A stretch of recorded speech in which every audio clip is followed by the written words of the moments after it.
हरिओम। आप सभी को हमारा मुस्कुराता हुआ नमस्कार। आप सब कैसे हैं? मेरे ख्याल से आप बहुत अच्छे होंगे, क्योंकि हम सब नियमित योग का अभ्यास करते हैं, निकी तो हम अच्छे होते ही हैं। तो आज हम बात करेंगे शीतकारी प्राणायाम के बारे में, जो बहुत ही इफेक्टिव है हमारे शरीर के लिए। स्पेशली प्यारे मित्रों, गर्मी आ रही है और हर जगह हाई गर्मी का माहौल है।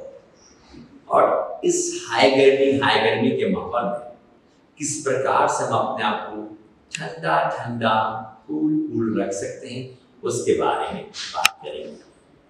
तो शीतकारी प्राणायाम बहुत ही इफेक्टिव है अगर यू प्रैक्टिस एवरी डे। मुझे लगता है कि अगर आप दिन में 10 मिनट अगर आप शीतकारी प्राणायाम करेंगे तो बाहर कितनी भी गर्मी हो, आप अंदर से तो कूल रहेंगे। ऐसा बोल सकता हूं कि आपके शरीर कैसे पूरे कमरे को ठंडा करने के लिए हम एसी का सहारा लेते हैं, छोटा सा एसी हमारे पूरे कमरे को ठंडा ठंडा कूल रखता है, उसी प्रकार शीतकारी प्राणायाम भी हमारे पूरे शरीर को ठंडा ठंडा कूल रखकर इस गर्मी से आपको राहत दे सकता है। उसके लिए वेरी सिंपल, पूरा श्वास आपने निकाल दिया, लुक एट मी, बड़े ध्यान से देखिएगा। पूरा श्वास आपने निकाल दिया, फिर क्या करना है कि दांतों को घिसना है। उससे पहले बता दो, शीतकारी सर्दियों में जब तुम्हें सर्दी लगती है तो क्या कहता, ऐसा कहता है, ऐसे शीतकारी निकालता है। उसी प्रकार से शीतकारी करना है। एक बार ध्यान से देखिएगा, हाउ आई एम डूइंग। आपने श्वास निकाला, फिर ये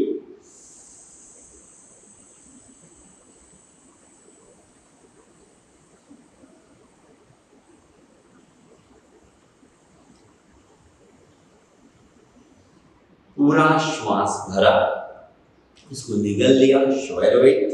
उसके बाद धीरे से नाक से श्वास को निकाला। ठीक है, सो एक बार मैं पूरा कर रहा हूं, आप ध्यान से देखिएगा, don't rush, then we will understand. उसके बाद समझेंगे कैसा। ठीक है, मैं कर रहा हूं, ध्यान से देखिएगा, मैं कुछ नहीं बोल रहा।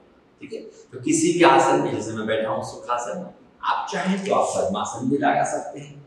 और आप सबसे अच्छी बात है, आप पद्मासन में नहीं बैठ सकते, आप स्टूल के ऊपर, कुर्सी के ऊपर, बेड के ऊपर भी बैठ के कर सकते हैं। ठीक है, जस्ट वॉच मी।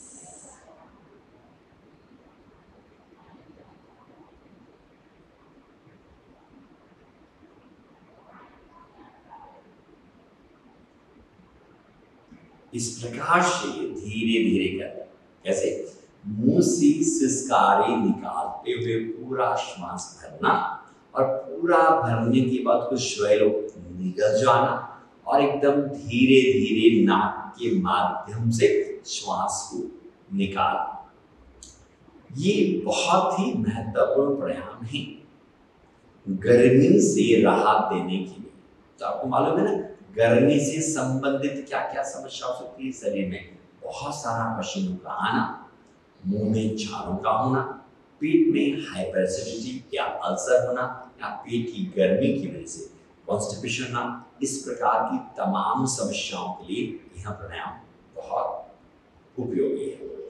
और साथ में कौन नहीं कर सकता, दैट्स वेरी इंपॉर्टेंट, है ना। अच्छा तो है, लेकिन सर्दी, जुकाम, खांसी, अस्थमा, जिन लोगों को भी सर्दी से रिलेटेड समस्या है, उन लोगों को यह प्राणायाम नहीं करना। तो समझ में आया।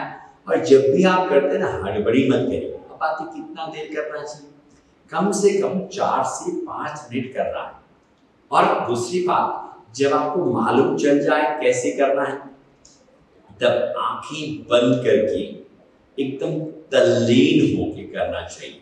कहते हैं ना, लंबा गहरा श्वास होगा तो मन भी शांत होगा। प्यारे मित्रों, है ना, प्यारे साधकों को, इसलिए जब भी आपको समझ में आ जाए कि कैसे करना है, उसके बाद हम लोग आंखें बंद रखकर एकदम मस्ती से करें। ठीक है, तो टाइम का बात हुआ कम से कम 4 मिनट, 1 मिनट ऑब्जर्वेशन, कोई हड़बड़ी नहीं, पूरा श्वास लेना, सिसकारी निकालते हुए पूरा निकाल देना अपनी क्षमता के अनुसार। किसी का श्वास लंबा हो सकता है, किसी का श्वास छोटा हो सकता है, जयनामा, इसलिए नॉट रस।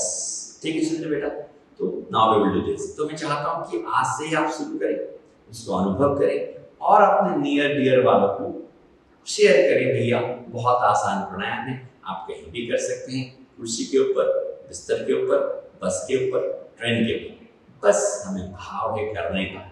और बहुत ज्यादा गर्मी का है तो आप लोग इसको 3 बार भी कर सकते हैं। क्यों? डॉक्टर साहब बोलते हैं ना, सुबह को एक गोली, शाम को एक गोली, दोपहर को एक गोली। तो अगर आप चाहते हैं योगा या मेडिटेशन, तो मैं सभी को कहूँगा समय हो तो 3 बार भी किया जा सकता है। आप सभी का बहुत बहुत आभार हमारे साथ बने रहने के लिए, बहुत बहुत धन्यवाद। आप सब खुश रहें, मस्त रहें और आनंदित रहें, और रियल आनंद को पाने के लिए साधना जरूर करें।